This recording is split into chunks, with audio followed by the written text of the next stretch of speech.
back to your sport. Now, to a story that's been developing in the UK over the last week or so. The biggest fight of the year is off and might be in future jeopardy as Joshua and Tyson Fury, who were set to meet on August 14th with all 4 heavyweight belts on the line, have both been ordered by various courts to partake in different fights instead. Back in March, it was announced that the 2 British heavyweights had agreed terms to meet in a much-anticipated unification bout before the end of this year. And as recently as earlier this month, the fight seemed well on track as a venue in Saudi Arabia was announced by promoter Eddie Hearn. But since then, AJ Fury has dramatically fallen apart, with Fury being ordered by a U.S. court to grant Deontay Wilder a 3rd contest, while Joshua, who holds 3 of the 4 major heavyweight titles, must fight Alexander Usyk instead.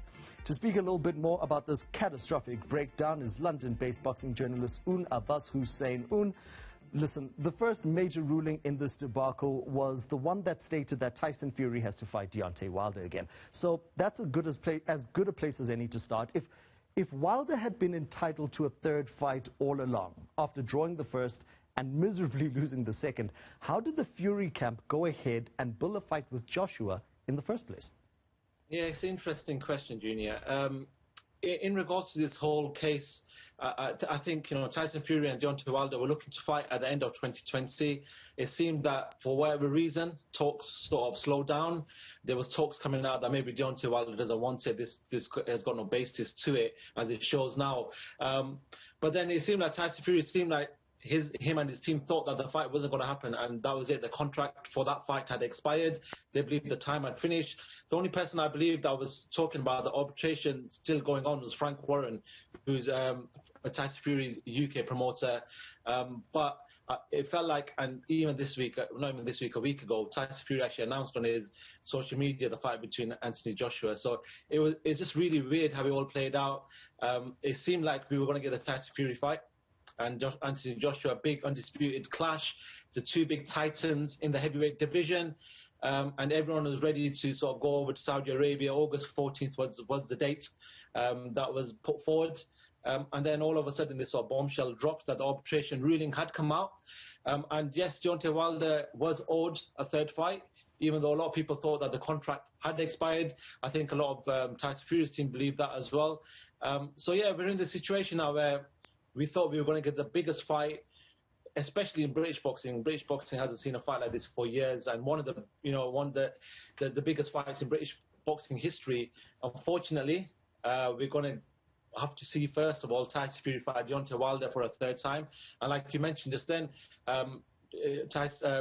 Joshua fight Alexander Usyk, who's a WBO mandatory challenger, who's put himself in this position to fight for the WBO belts. So yeah, we're in a bit of a predicament. It's been a bit of a weird week or 10 days for boxing and the 2 top fighters in the heavyweight division. To the heavyweight division, he was a cruiserweight. He moved up, I think, in about late 2019 to heavyweight. Why has this ruling been made now that Joshua has to fight Usyk? Because Alexander Usyk sort of cleaned out the cruiserweight division. He was undisputed champion. You've got to remember, Usyk's come from a very good boxing pedigree.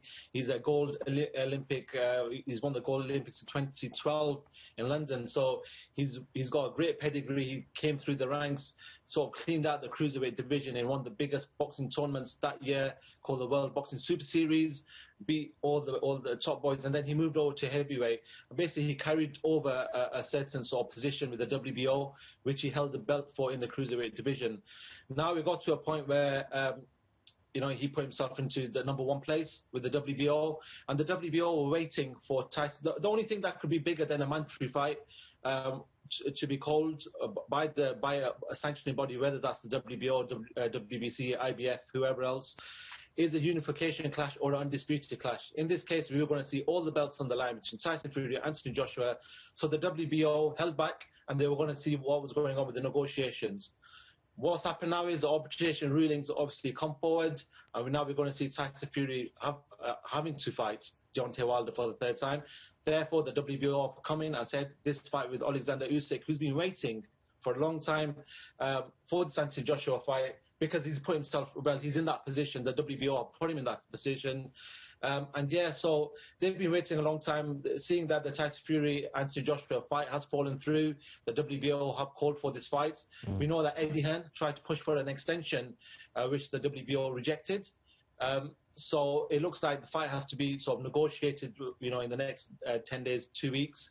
If not, it goes over to purse bids. So yeah, it's been interesting. Alexander Usyk was supposed to be fighting the number 2 challenger in Joe Joyce, but it seems like everything's been pushed forward, and Alexander Usyk will be fighting Anthony Joshua maybe in July this year. All right, let me then ask you this. Now, a lot of non-boxing fans might say, okay, well, then the fight is just postponed. They've got to fight these 2 other guys. It's not a trouble. But what if either AJ or Tyson Fury lose these respective fights? Does that mess with the possibility of AJ Fury ever taking place? No, I think the fight itself is probably bigger than the belts. The fight itself is probably bigger than a belt. But the thing is that we had the perfect scenario 2 weeks ago. We had every belt on the line. We had even the Ring magazine, which is held for when number 1 fights number 2, and we were going to see all the belts on the line. And unfortunately, things have fallen through with that. In regards to belts holding up the fights, no, I think the fight has been agreed for some point in the future now. From what we're hearing is July, Tyson Fury will fight Deontay Wilder in the Las Vegas Raiders Stadium, which is which I think they're trying to get 10 to 15,000 in, and also Anthony Joshua will fight Alexander Usyk.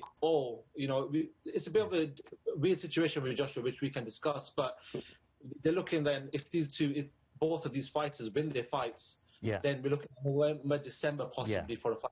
Anthony Joshua and Tyson Fury. I've got you. And unfortunately, that's all we have time for. But thank you so much for your time and your expertise.